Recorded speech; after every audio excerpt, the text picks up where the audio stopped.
In his treatise on the Roman Pontiff, Bellarmine explicitly rejects that the laity can conclude apart from ecclesial judgment that a heretical pope has fallen from his office. He writes, on the other hand, who will judge whether the pope has taught rightly or not? For it is not for the sheep to judge whether the shepherd wanders off, not even and especially in those matters which are truly doubtful.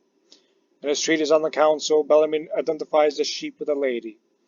What if some are pastors, that is bishops, and some are sheep, that is laymen? And only pastors ought to come together in councils to define what are good pastors and what are harmful ones. Certainly it follows that councils are not made up of the laity, but of priests. Here Bellarmine implies that only bishops have a right to participate in general councils. He makes this point explicit early in the same treatise. But the teaching of Catholics is that only greater prelates, that is bishops, ordinarily have a right to a decisive vote in general and provincial councils.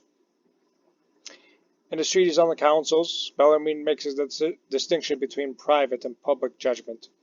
He argues that private judgments have no judicial effect and are binding on no one else. He writes, there is a twofold judgment, public and private. It is public which is advanced by a public judge with authority, so that the rest will be held to acquiesce to that judge. It is private, that opinion which everyone chooses as true, but obliges nobody, in the same way as the disputations of theologians and philosophers. The students are the judges. After hearing each side, they choose what they wish, but nobody can compel anyone to think likewise. Whenever Bellarmine discusses the position of a heretical pope, he always sets it in the context of a general council. For example, in his treatise on the councils, Bellarmine writes, moreover, the particular reasons on account of which councils are celebrated are usually numbered as 6. The fourth reason is suspicion of heresy in the Roman pontiff, if perhaps it might happen. For then a general council ought to be gathered, either to depose the pope, if he should be found to be a heretic, or certainly to admonish him.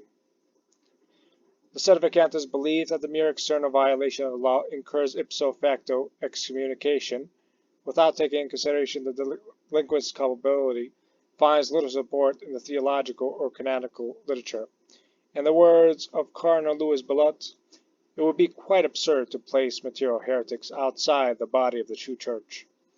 The reason why we find notable theologians placing material heretics outside of the church is because the phrase material heretics has historically been applied to those outside of visible communion with the church, for example, Protestants.